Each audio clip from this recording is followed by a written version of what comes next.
Carnaval é a cara do Brasil, mas foi trazido pelos portugueses, isso mesmo, veio lá da Europa. Já que este ano não tem folia, que tal aprender um pouco mais sobre essa tradição?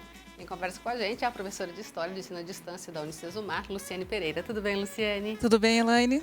Bom, se for buscar o carnaval lá. Se a gente voltar um pouquinho na história, a gente vai encontrar uns costumes que, aos nossos olhos, são costumes bem esquisitos, né? Então, por exemplo, existem alguns estudos que apontam que o carnaval começou lá na Antiguidade.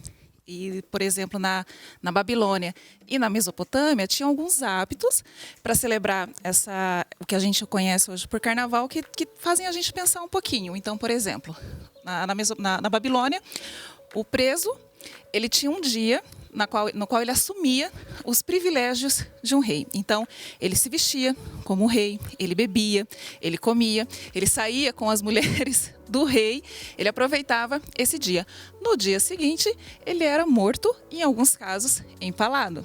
Na Mesopotâmia, era costume o rei, durante um dia todo, ele era açoitado, sofria alguns castigos para se submeter a uma divindade, para mostrar o respeito àquela divindade. Então, por um dia, ele sofria o que outros prisioneiros, indivíduos que não faziam parte do reino dele, tudo que essas pessoas sofriam, ele sofria por um dia. No outro dia ele voltava lá a ser rei, com todos os privilégios, todos os benefícios, tudo tranquilo, né?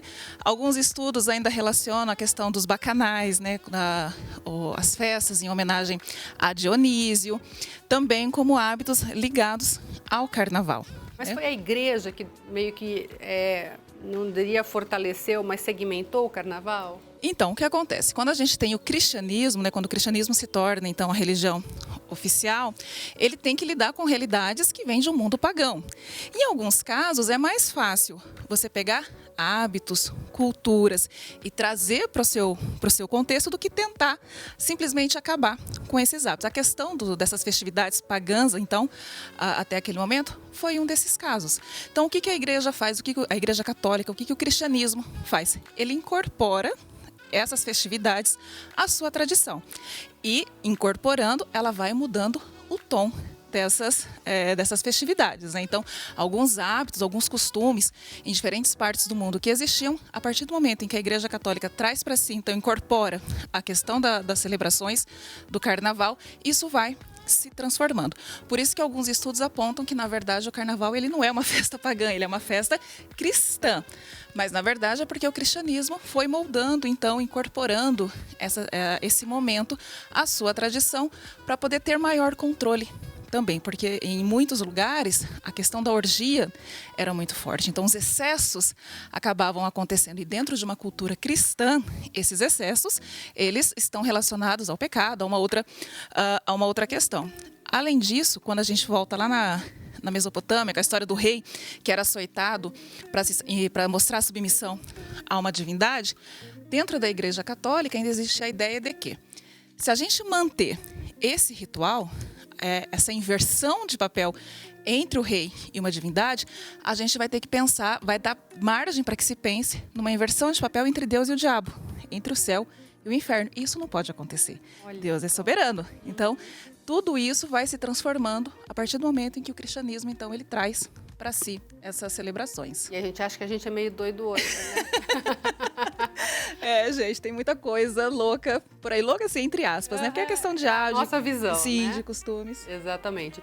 Bom, os portugueses trouxeram para o Brasil e no começo era bem diferente, né? Eu estava lendo que eles jogavam água suja um no outro. Sim. Então, o carnaval, essas festividades, eles chegam no Brasil a partir do século XVI, com os europeus, e não tinha nada a ver com esse carnaval que a gente celebra hoje, desfile de escola de samba, né? Lá no Nordeste tem os trios elétricos, as festas tradicionais.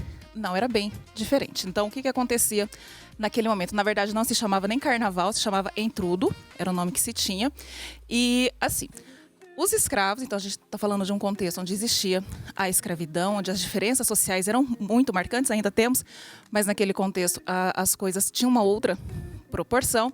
Então, as celebrações também eram diferentes entre os que faziam parte da elite, e os que eram escravos, por exemplo, pertenciam a outras camadas sociais que não dominavam o país.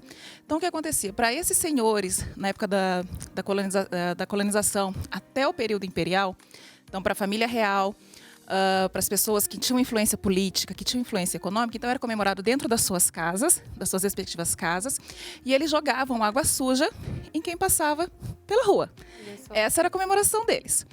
Para o povo mesmo, para os outros habitantes, já era uma coisa mais da rua, e aí não se jogava água suja, mas se jogava, era como se eles fizessem saquinhos com várias coisas dentro e jogavam uns nos outros, em quem estivesse passando na rua.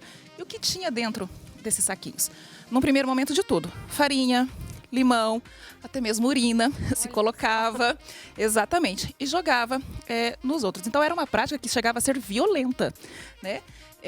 Em alguns momentos da história, então até a proclamação da República, a gente vai ter casos onde pessoas da elite acabavam se juntando, se misturando à população para brincar dessa forma, e aí a população, os escravos, porque era o momento que os escravos iam para a rua, todo mundo podia participar. E aí os escravos, eles aproveitavam para se vingar dos seus senhores, né? E tacavam mesmo, era aí que vinham esses saquinhos, digamos assim, com urina, com fezes, que era uma forma de se vingar também. Que vingança, né? Oh. E aí os desfiles começaram com a elite depois? Os desfiles, esses desfiles que a gente conhece hoje das escolas de samba, eles são um desdobramento dos chamados cordões que foram criados já no final do século XIX para evitar que se misturasse, então, a elite com esse povo e para tentar também amenizar essa prática mais violenta. Então formava-se os cordões para separar a população.